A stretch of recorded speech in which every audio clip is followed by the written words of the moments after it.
Happy Cinco de Mayo, y'all. We have got a bloody No Mas main event to talk about, and Aztec medallions are on the line. So come right back. Let's talk about it. You're tuning into the destination for TV superfan discussion, AFTERBUZZ TV.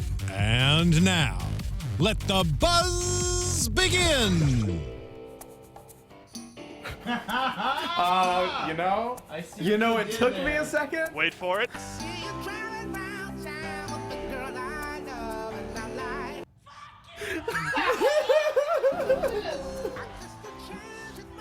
Oh my God. No, you know what? Mark, you were wrong. I love you so much for that. Mark surprised me with this intro, so I was very, very suspicious, but it might be my favorite intro of the entire season. This is incredible.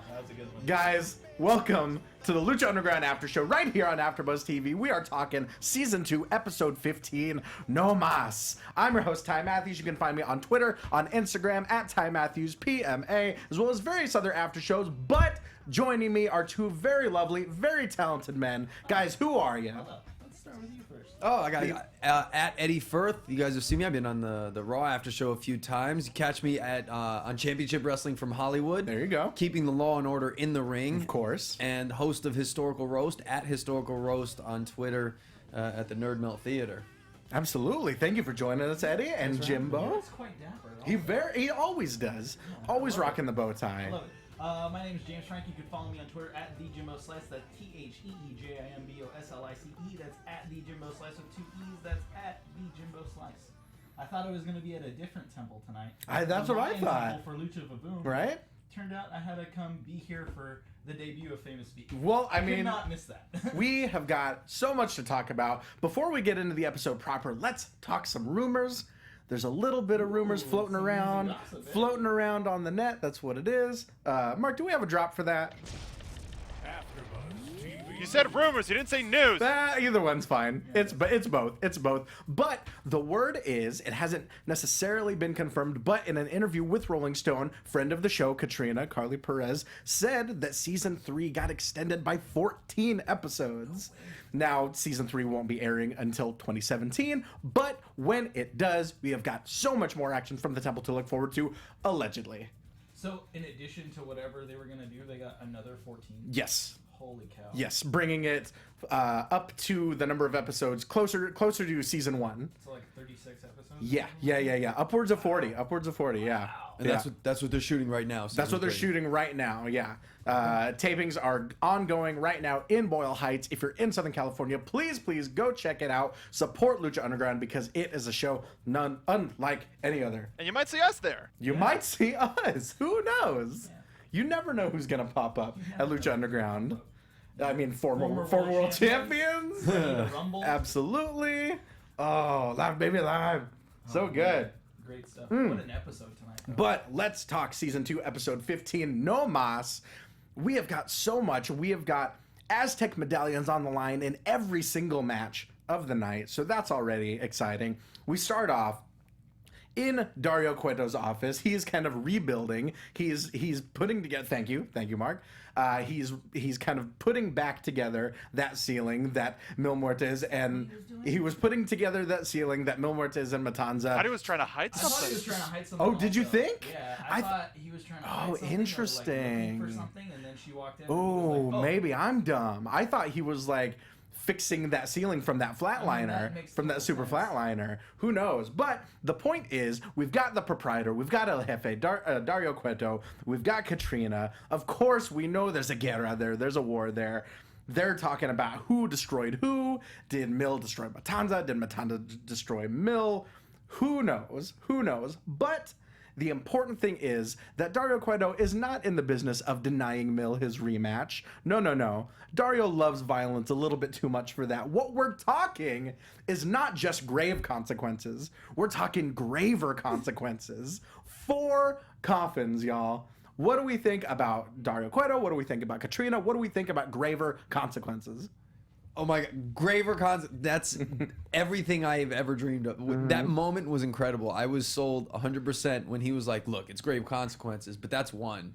We're going to have 4, And that's Graver. That's all it took. That was beautiful. I loved it. That was perfect. That was perfect. You couldn't ask for a better opening. Absolutely, Jimbo. I thought this was great, but as soon as he said graver consequences, in my mind, I instantly pictured them with like big raver pants, beads, and glow sticks. Mesh shirts and trip pants, and and I know we got just a lot candy of up the Photoshop arms. people that watch this show, so send Next me your, week, raver consequences. consequences of Matanza Please. and Mill, and whoever sends the best one, I'll send you something cool. Loser has to Guys, go to a rave for a weekend. I'm sorry I don't have your Twitter handles on hand, but you guys that created the Dario Quang. Matanza Krang was absolutely phenomenal. Oh, so if we can get raver consequences, Yeah. it'll be incredible. Eddie, I don't know if you saw the original Grave Consequences, No. but imagine a casket match, but with all of the theatrics and aesthetics of Dia de los Muertes. Oh, yeah. That's basically like we've got people dressed up as skeletons, we've got flowers everywhere. Picture the Batman, or is it Batman Returns, where they have like the glow in the dark fight? Sure, there you go. Gotcha. There you go. Absolutely. That was Batman Forever. Batman Forever. Batman There you go. Forever with There I you was go. gonna say Kilmer. Batman Kilmer. and Robin, but I knew it. It was the That works. Dayglow That Schumacher. works. That movie was actually pretty good. Not to What, Batman Forever? Batman Oh, Forever. I'm on board with Val that's Kilmer. a good one. I'm yeah. on board with Val Kilmer. Give me Gay Perry as Batman any day. But I love, there you go. I love the one-upsmanship here between Katrina and Dario. Before we move on, I love the fact that this promo was basically just a pissing contest between but like a very kind of like macabre, sort of like dark pissing contest. Like, oh, his title back. That's right. It is his title. Right, exactly. Meanwhile, Katrina's like, I'm a ghost, right? Like, can we not address that? Even when she popped up in his office, it still had the sound effect. Of course. It's kind of like a Nightcrawler. It's just like that. Moving on, we've got our first match of the night for an Aztec medallion. We've got Marty the Moth Martinez taking on our favorite, our friend, the Mac. I love how this, I love that Willie started with a dive without even taking his jacket off. Yeah. I Like, love how Willie's walking in the ring and Matt Stryker's like, you can just look at this dude and see he's a tough son of a bitch. Yeah. absolutely. Yeah. That Absolutely. was great. And I love creepy Marty behind Melissa. They gotta keep playing that. I love their Melissa. their interaction. I don't think there's many people that show as much personality in the ring as Marty the Moth. What did you guys think of this match? It was a great match. It was an awesome match. I thought it was really cool because they started off really fast paced. Sure. Then they settled into it and slowed it down, and it actually drew you in to the match and to the show. It was a great start to the episode. That was. Sure, and I think great matches should, for the most part, kind of follow that. Start off super hot, then kind of take it down a notch and really bring you in. So many suplexes. I love. It's gnarly. Willie did vertical suplex, Northern Lights, German. Just Like, and rolling them together. Matt Stryker with a great call. Willie never separating from him, never breaking that contact in between each one. We're so used to seeing 3 sets of one suplex. We're not used to seeing a combo of 3 different suplexes all chained together. Totally. I loved how like Vampiro's like, oh, Willie Mack, he takes a beating. I mean, look at those eyes. You get those Willie eyes going. The Willie eyes, it's not good news. That's not good news. We see Marty the Moth hits a big suplex into the buckles. We see a lot of good stuff, but what confused me a little is that for as much of a rivalry as the Mac and Marty the Moth have going on, I was interested that the finish kind of, it seemed like it sort of came out of nowhere. Really? We saw Willie hit the big Norman Smiley body slam. We saw him hit the leg drop. We saw him hit the stunner, and then the big kind of TKO style stunner, and then that was it. Yeah, it was funny because he did like a lot of combos in this match. He did that first one with all the suplexes, and then he did like hit you with the clothesline, hit you with the leg drop. Right. And then he hits the stunner, and a Moth is still on his feet. So he's like, oh, what am I going to do? And I saw him set up on the shoulders, and I was like, oh, he's going to do a Samoan drop moonsault. Right, and then right. he started to spin him around, and he hit what Messiah used to call the Godsmack, right? Oh yeah, Back that's in right. NXT. That's right. So I was like, oh, let's go what a there. call. Yeah, so I was just like, oh man, I hope Interesting, Willie starts okay. using that now as a Right. finisher. Yeah. No, it was a great match. I think I was just expecting more of a kind of a back and forth. Like, given how much build. Bosa shows up, so he doesn't get the pin, and then they're staring at each other or something. I mean, some sort of back and forth. I think just given the fact, I mean, they are ancillary players in the Sexy Star Mariposa program, but they've got kind of, their own rivalry. Was this your first time seeing Marty the Moth, Eddie? Yeah, it was actually. It felt a little to me like they were setting something else up. Sure. Like it might be leading somewhere. I like the idea that maybe he's introducing a new finish. Yeah. And that was kind of the way. If they're, Test the waters. And they build the rivalry with that. This guy pushed him to the limit here. Yeah, no, it was cool. I definitely liked how creepy he was at the beginning. Absolutely. That adds so much to it. And then great match. I'll just take a beating and smile. Just Of course. It's like, oh man, dude, this dude's not. And it just shows like how much talent was in that guy that no one else saw. Yeah, exactly. Yeah, and like I've said this before, but Marty is deceptively big. You don't realize how big he is until he's throwing those drop kicks, and you see that he's that small guy. Exactly. Yeah. Let's go you backstage. Can tell by looking at him, he's tough. Yeah. He's a tough son of a bitch, Let's go backstage. We've got Katrina with King Cuerno. She says this, when Mil Muertes gets his title back, you won't be trusted with the gift of the gods. We know about their deal before, went a little south. But King Cuerno, he's hunting for his own game now. He's not just a pawn anymore. And he tells Katrina, tonight your disciple is my prey. We find out that it will be King Cuerno versus Sinestro de la Muerte tonight for one of the Aztec medallions. The only King Cuerno versus the only surviving disciple of death, since he ripped the other two's hearts out. A lot of weird stuff happens on this show, but I love their dynamic. I really, it seems like King Cuerno hasn't really been that present in this season so far, so it's always a treat to see him. He says, Mil's rotting carcass will be the most prized possession in my trophy room. Case. Just really hitting the hunting metaphors hard. I thought he was great on the mic. Of course, he was so good. Because you wouldn't think, typically, he hasn't really said much before. Right. And then, prior, when they had him, really ranchero kind of He lets his outfits do the talking. The best. Oh, absolutely it does. That's a great point. So good. We go, a lot of backstage segments today. We go back, we go back to Dario Cueto's office, back to the proprietor's office. He's there with Sexy Star. Oh, he's so good. It's so good. All that stuff, it really highlights how it's sort of the updated version of old school wrestling. Sure. Right, where everything backstage is just about putting the show on, having the matches, and it draws you in so well. It's so much fun. Now, all of them. One interesting aspect of that we've talked about on the show before is the fact that in the temple, Matt Stryker and Vampiro aren't privy to anything that happens backstage. They keep those worlds completely separate. What do you think about that? I think it works. I don't think there's any reason they would need to know what's going on in the back. They're sitting there watching what's presented in front of them, calling that, right? If you look at it, I like any time pro wrestling is treated as a sport first. So the commentators at a basketball game aren't sitting in the press box. They're not sitting in the GM's office talking about trades. And they're not with the commissioner worrying about rules. They're out there calling the action in front of them. That's what's important. In fact, all of their commentating is still very old school. They're not calling the moves in particular. They're just describing what's happening. Oh, he's on the ropes. He's back. He's coming back. All those kinds of things. It keeps it simpler. Right. We're seeing these backstage segments not because there happens to be a camera backstage, but because they're happening. We're just seeing it unfold as it naturally does, not because there's a cameraman back there. And it certainly doesn't allow for the commentators to ever feel like they're telling a forced story, as some other television programs that have wrestling on it occasionally do. Sure.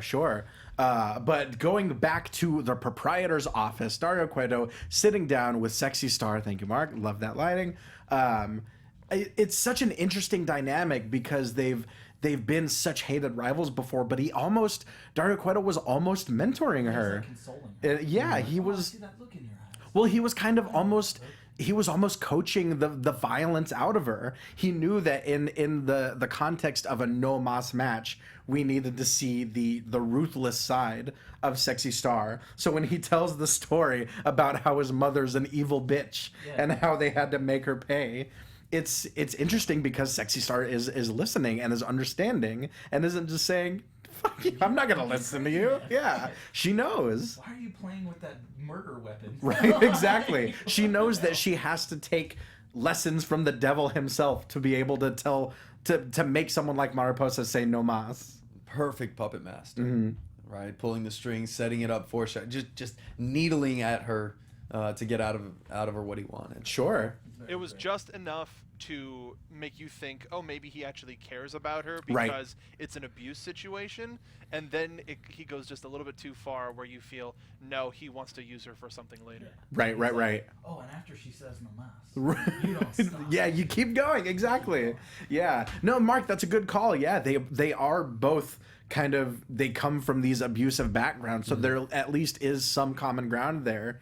You know, obviously, Dario Cuerno takes it in different directions, you know, responds to it differently, but they do at least have that commonality between them. Yeah, he's like, you need to put the terror in her eyes. Right. Like, oh man. You need to take this bull statue and bash her head. Like I did my mother. Exactly. Let's get into another Aztec Medallion match. We've got Sinestro de la Muerte taking on King Cuerno. Another hot start. Big old drop kick from King Cuerno. What'd you guys think of this? Okay, before we get to how this match started, I see this dude in his cloak, and he's standing there, and I'm like, oh, he's gonna look so badass when they reveal him, and everyone's gonna be like, holy shit, dude, what happened to this guy? Right. Wah, wah, wah. I know. Not even like Papa Shonga black glue or anything. I was on the hoping. hands. I was hoping. Nothing. No new gear.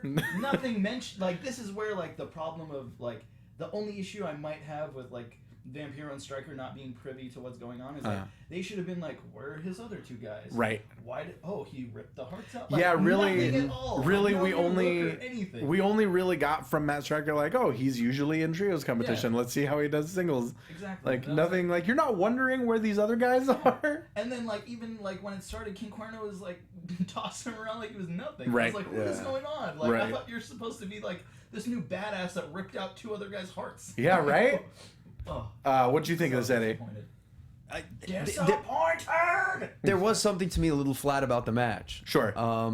It wasn't, and King Cuerno is one of the most dynamic wrestlers on the roster of Lucha Underground. So it certainly wasn't a great showcase for the things that he can do, especially considering we got a tease for the Arrow from the Depths of Hell and didn't even get a payoff. No. I was immediately drawn in to King Cuerno, but there was either the chemistry or... Look, Sinestro's outfit said it all. Right. That simple matte black tights and a black mask with sort of something that was on it. Right. It was just... There's nothing... It helped set up what was going to happen in the rest of the show, right? You need some peaks and valleys, but it just didn't...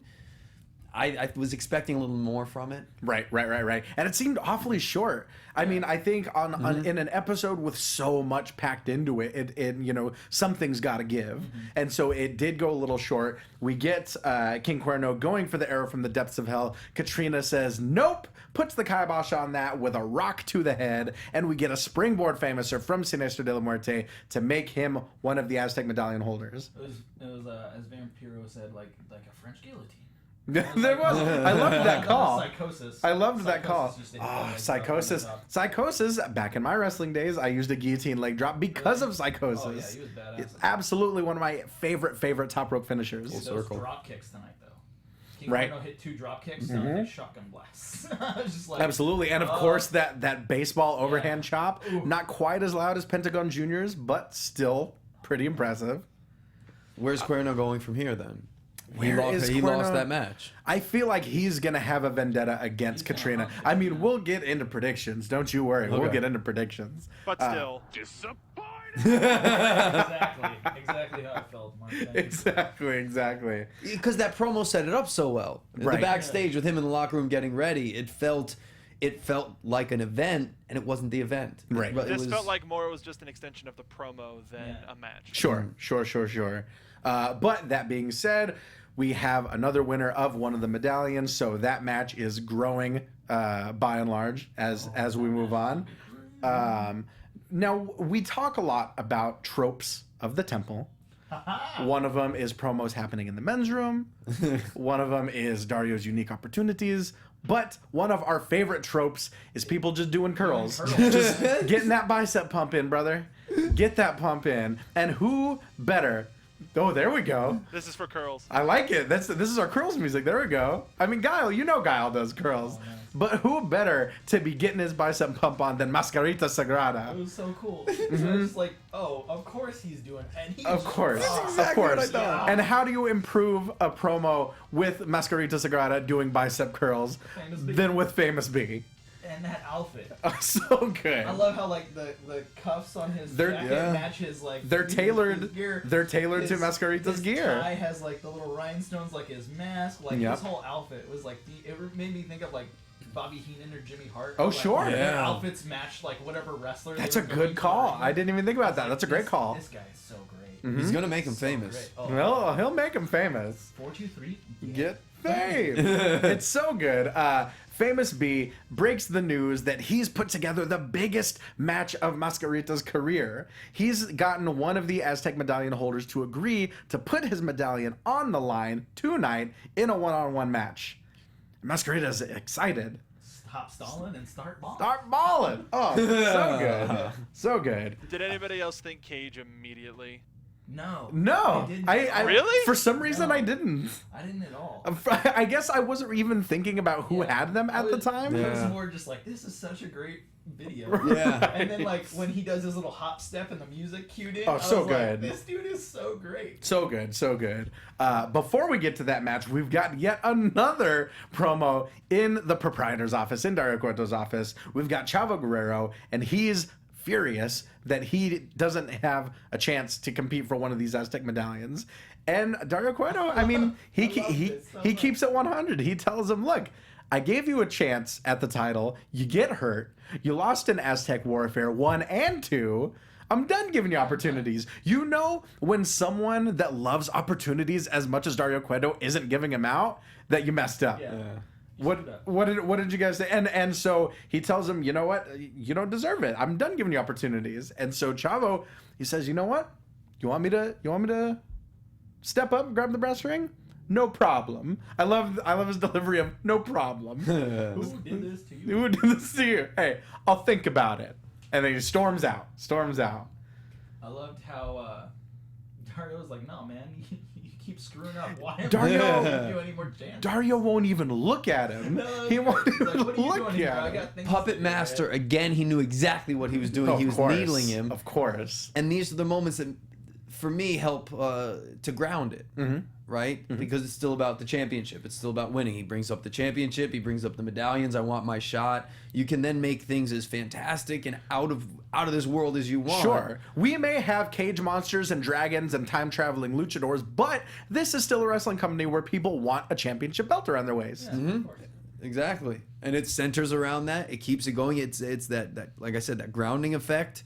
And then you can go as wild as you want. Mm-hmm. The less realistic... I feel like... with all entertainment and stories, right? Whatever the first conceit is, the first suspension of disbelief, if you make it larger, mm-hmm. then it's so much easier to go the rest of the way. Sure. Right? And so with this, they've made these large conceits, but it's a wrestling show where it's about the championship belt. That's the most important thing. Here are the medallions. Go for it. Boom. Sure. Off I mean, running. and you may get your head eaten along the way. R.I.P. Bale, we miss you. But... miss you, Bill. Miss you every day. Yes. But it's still about the belt. So, that being said, let's get into an Aztec medallion defense. We've got Famous B interrupting Melissa Santos to introduce himself and introduce his brand new client from Little Hollywood. Because why not? Because sometimes the low-hanging fruit tastes the sweetest. We've got Mascarita Sagrada, accompanied by Brenda, by the lovely Brenda, toe up from the flow up Brenda. And we find out that it's not just anyone defending their medallion. It's the monster. Not the monster. That's Matanza. The machine, rather. The machine Cage. Number one, I love Cage's like Wolverine style gear. Mm-hmm. Oh, yeah. I loved how like Famous B comes out and he's like, y'all have been making my hotline bling. Love it. You know, that was great. Love it. And then, what was it? Like, Vampiro on commentary when they see it's Cage coming out and everyone's like, oh shit. He's like, oh, this is like a little appetizer at the buffet for Cage. You know? Exactly, Like, oh, exactly. man. And then, did you guys think that Chavo was just gonna come out and like take out Cage or take out? See, Once again, I didn't even put together a Chavo connection until I saw I him. thought Chavo was gonna come out and try and take out Cage or take out Mascarita Sagrada. There we go. Just so like he could have an easy win at the medallion. Right. You know, like, oh yeah, I've taken out this mini before, I'll do it again. Hmm. And then like when he didn't show up and they were like kind of starting to have a match. Right. And then like Cage hit an F10. Oh or, like, man. Consider that. That was lovely. He threw him. Oh man. He threw him. And we got a little bit of offense from Mascarita. Drop kick. We got some leg kicks, we got a basement drop kick, we got a head scissors into a kind of not even necessarily a sleeper as so much as a He's like, crossface. oh, he's got a necktie around him. A knapsack. He's wearing a knapsack. Tight turtleneck. What'd you think? What'd you think of this inning? Strangely, this was awesome. Sure. From the moment Cage comes out and Mascarita is starting to do push-ups in the ring, Right. as if he's gonna get bigger in the moment. Right?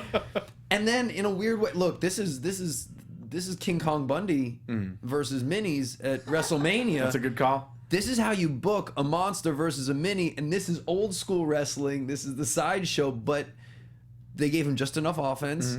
He crushed him just fast enough. It was very interesting. Like as a TV segment, it worked perfectly for me. I was like, this is great. And also, it didn't do anything against Cage because he was like, it's his fault. Exactly. Yeah. He both even looked great. as he held Mascarita, he kind of shrugged and said, "I'm sorry, it's his fault." There's no And then reason they killed should. him. They both come off looking fantastic. Sure. Chavo gets the medal. It sets everything else up. It was awesome. Yeah. That was a great match. So after that match, after that F10, after that insane finish, as you know, in the midst of all of this chaos, Chavo slides in, swipes that medallion and just books it. Yeah. And Famous B, I love the delivery of the great. "You got robbed," and Cage is like, robbed. "What do you mean? I won?" No, you got robbed. Like, That was so great. such And I love a how great Famous moment. B is still telling the mini, he's like, you can be famous. Right, exactly. I mean, You'll get him next time. We're talking about him. to be fair, like you don't have to win to be famous. Took an F10. Like really. I've been in the ring when someone was throwing like that. It's scary as hell. Absolutely. It's, oh my god. And it's moments like this that make me realize so often you hear the analogy of wrestling being a 3-ring circus. You know, some people are there for the strongman, some people are there for the acrobat, some people are there for the lion tamer, you know. But this is one of those moments that shows you that how versatile a wrestling show can be. You know, as we'll see in the main event. We saw in the backstage segments and in this match, there's something for everyone. Look, that main event isn't as good as it is unless this match does what it does. That's a good point. It lightens things. It adds texture and depth to the entire show to set up what's coming later. Same as, in all fairness, King Cuerno's less than thrilling match doesn't take any of our excitement away. It just keeps building tension until that to the main event. Because we never got that release from him winning that match. Exactly. Sure. With that being said, let's get into this main event. A no mas match. Sexy Star taking on Mariposa for one of the Aztec medallions. I mean, I expected a lot from this match. I didn't expect this much. No, yeah, they left it all out. I mean, we saw chairs, we saw trash cans, we saw blood, we saw torn masks, we heard F-bombs. Oh. What did we... I want to hear Eddie, I want to hear your first impressions of this match as it happened. Okay, the first thing that I thought of immediately was that, you know, typically a no mas match would be an I quit match or a submission match, and they're not. This was very brutal for what I essentially thought was a submission match, and that's work the arm or like exactly. the leg. Yeah, and it was totally brutal, brutal right off the bat. Right, Stone Cold and Bret Hart at WrestleMania 13. And I was like, oh god, they're going that I'm gonna beat you into submission, and I was like, wow. And so it was almost more akin to a last man standing match than anything. Yeah. It was. It also added such shades of intrigue because it was female wrestlers. This is the first time I know of a female bleeding on TV in a wrestling match, and that was obviously drama that they built to, but that brutality leading up to it was insane. Oh, they earned it for sure. Yeah. Jim, what would you think? I loved her ring jacket as she came out. Her flesh-colored tights kind of threw me off. I'm not gonna lie. There was a moment where like someone hit a body slam and there was a camera shot. And I was like, oh no, whoa. oh no. Oh, okay, those are tan. I was just like, ooh. We also saw a very innovative chair shot. Yeah, Yes. we did. No, Oh my god. no, yeah, you never really see low blows in women's Correct matches. timing right And there. what's interesting is that this is a topic that's on the Reddit, the Squared Circle subreddit right now. Would low blows be illegal in women's matches? And I mean, like, obviously the rules don't apply in a no mas match, but we saw a chair to the nether regions. We saw a straight up kick. It just makes you think of in Mr. Deeds when the chick kicks the other chick. She's like, I ain't got balls, stupid. You know? Because, like, it would still hurt. Like, There can't were feel instances. There were instances with China back in the day and Beth Phoenix as well. So and they didn't get disqualified. interesting. Okay. I'm an authority on this issue. Yeah, sure. Because I would be in the ring if a female wrestler hit a low blow on another female wrestler. I would absolutely disqualify her. That is come Okay. on. Come on. Okay. That's keep it clean, keep it fair. It's still- Let's have an honest to goodness wrestling Right, match. right. It's unnecessary. Testicles or not, it's still a private area. Yeah. That's the point here. Respected official Ovary Eddie shots, Furth, maybe. I Ovary appreciate it. shots would definitely be. This is. But I mean, that being said, an absolutely vicious match, and you don't usually see female grudges end in specialty matches. That was another thing. Is that, you know, I mean, on the eve, or not the eve, but, you know, we've got Extreme Rules coming up. We've got a submission match, but we never see matches like this. We never see trash can shots. Or like chair shots. Hucking chairs, Yeah. just like Just chucking, yeah, absolutely. chucking chairs, like Right. What is this, Terry Funk stuff? Like, Exactly. what's going on? Wait, what are they doing to the chairs? They were throwing them at They were her. just a fellow checker. chucker, eh? So good. Oh, we have fun with the soundboard on the Lucha Underground after show. Now, one thing that got me in this match, and I mean, like, it's small potatoes. I wouldn't even say it's nitpicking, but going up so high, going up as high as they did, up to the scaffolds, and I mean evoking the scaffold matches of, you know, the days of Jim Cornette and Smoky Mountain Wrestling, which is a great call from Matt Stryker. It was a little bit like Chekhov's gun. Like you feel 100%. like you feel like if you're going that high, someone's got to come down. Like the hard way. Absolutely. And it didn't necessarily take away so much because of obviously everything that followed. But it was a little bit unexpected. It was a little bit odd to see them just kind of come back down from such high. I am with you 100%. Right? When they went up, there's two things that happen. Either you finish with Sexy Star passing out on the scaffold. Right. Okay, that they built to it enough. I would have bought it. Sure. I'd have been like, that's a great finish. Or someone has to come down. Right. Because similar to putting Superman in, I don't know, a Senate hearing or a courtroom, right? Watching people climb down from something is one of the most boring things you can watch. Right. And so similarly, going up and coming back down, Chekhov's gun slightly took me out for a second. Sure. In the same way that I thought towards the end it got a little bit muddled with some of the run-ins. Sure. However, the match was so good and they drew me in so much that it was a great match in spite of those two little things where I was like, you went up and came down and there's a lot of extra people here that don't need to be here. But still sold as an amazing main event. Sure, Did anybody see Mariposa kick the ring, all of the crew that were up on the scaffolding? Yeah. No. Yeah. Yeah, while Sexy Star was trying to run away from her to climb back down, Mariposa was chasing after her and kicking dudes out of her way to get to her. It was like, oh god, see? Somebody almost did take the fall. That's Do you amazing. see they got through the sticky parts with honesty and just character, like it. Oh, so good. Sure. So yeah, we saw, as you mentioned, we see an appearance from Marty the Moth. Of course, we see the Mac there to thwart him and throw him through a wall, as you do, you know, to leave the girls to it. One of my favorite moments is Mariposa gets Sexy Star in kind of the wheelbarrow position, and she's just slamming her head against the announce table. That's what brings you back in. Off the announce table. Yeah. That's the exact moment that after they come down from the scaffold, and I'm kind of like, she starts slamming her into the table. I'm like, oh God, we're back. It's in. It's they're gonna go another 10 minutes. This is right. Let's go. Okay.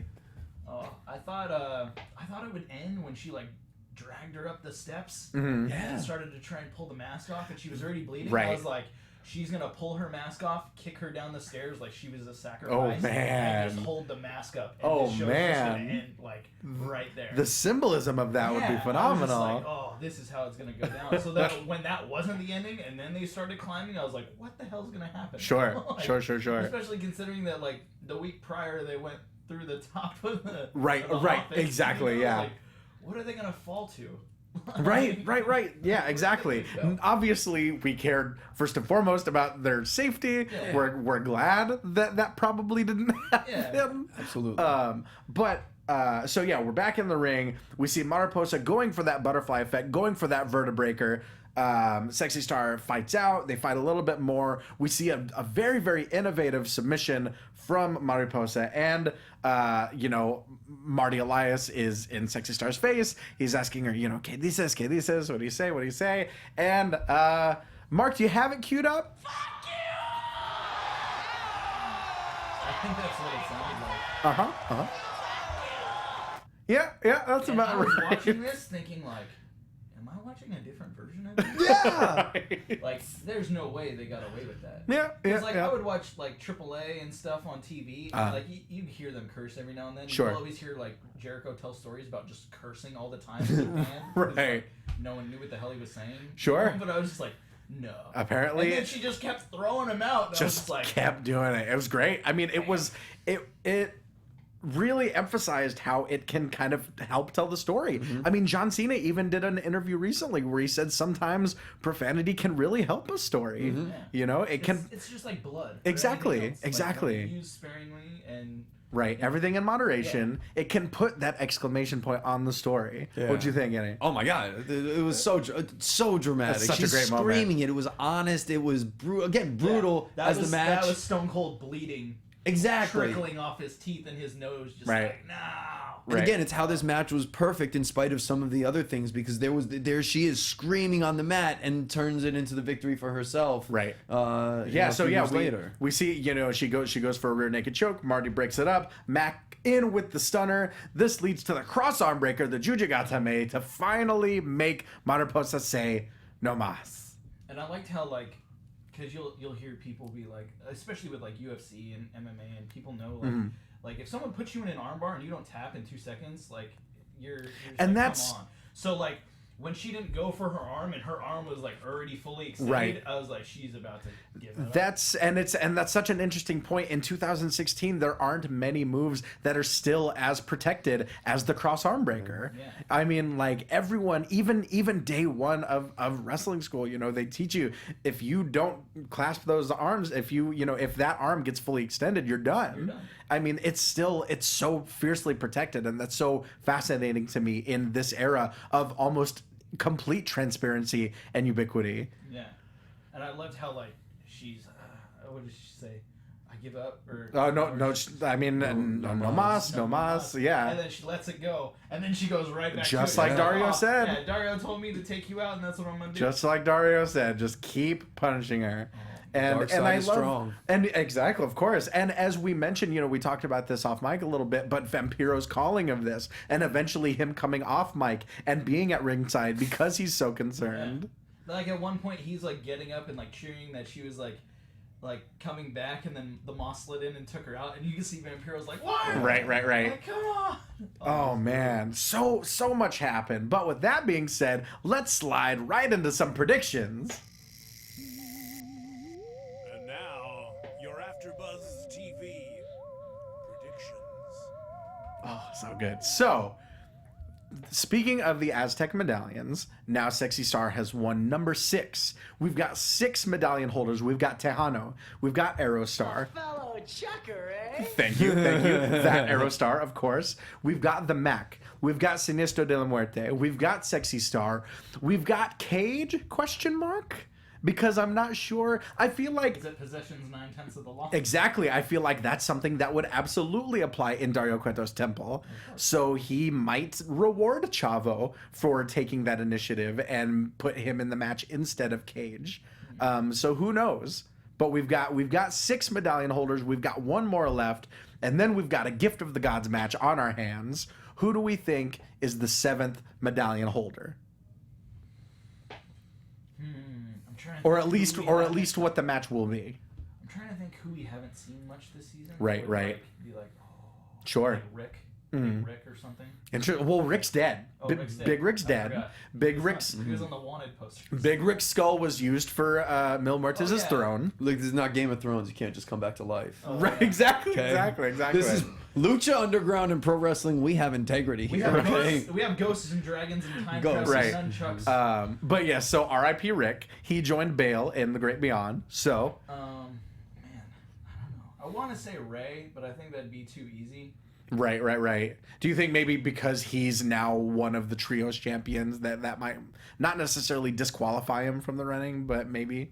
Possibly. Mm-hmm. Maybe someone like Angelico or like Phoenix.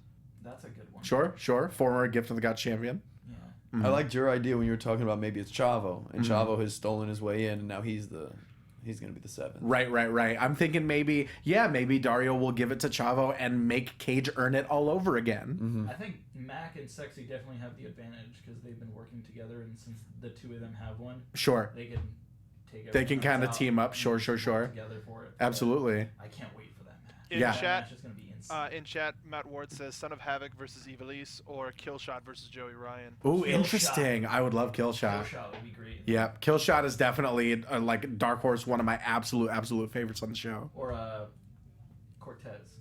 Oh, Mr. okay. Cisco. Sure. Mr. Cisco. Sure. Eddie, your thoughts? After that main event, I am fully rooting for Sexy Star to win. Right. Like that. To me, the drama built to see what she does next is at its maximum. Of course. Sexy Star versus Matanza. I was gonna say, extrapolating from Oh that, my if she does win that title and it's her versus Matanza for the Lucha Underground Championship. Oh man, that'd be so nuts. And we thought her and Mill was amazing. Right, exactly.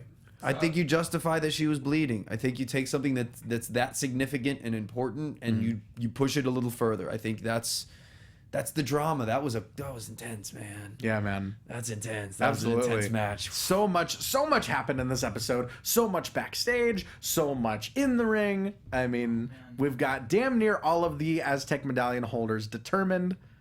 They didn't plug anything for next week, did they? Is Graver Consequences happening next week? Just Yes. Graver Consequences. Yes. Graver Consequences next week. So, guys, It was grave consequences. Imagine Grave Consequences, but with 4 coffins. Glow It's sticks.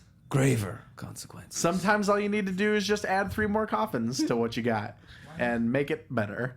Just call it worser. Like Yeah. you know, Yeah. you're gonna have a match, but worser. I like that. Oh man, but guys, thank you so much for joining us. We'll be back here same time, same channel next week talking episode 16. But for now, guys, who are you and where can they find you? I'm at Eddie Furth on Twitter, host of Historical Roast, and actually I'm excited to tell you guys June 21st at 9 p.m. at Nerd Melt, we're roasting Macho Man Randy Savage. What? Yeah. Amazing. So yeah, we roast dead historical figures, and Macho Man is up. So we hope to see you guys there again at Eddie Furth and at Historical Roast. Thank you guys. There you go. Sounds awesome. Jimbo.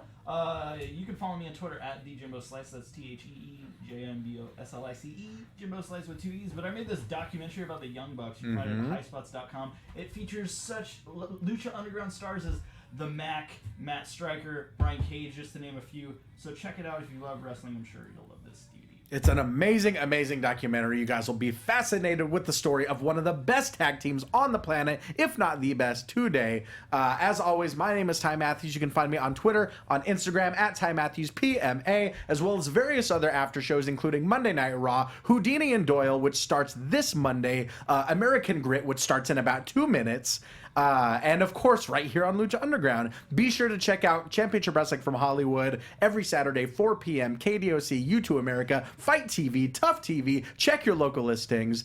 What else? Oh, man. I feel like there was something else. I feel like I'm forgetting WordPress? something.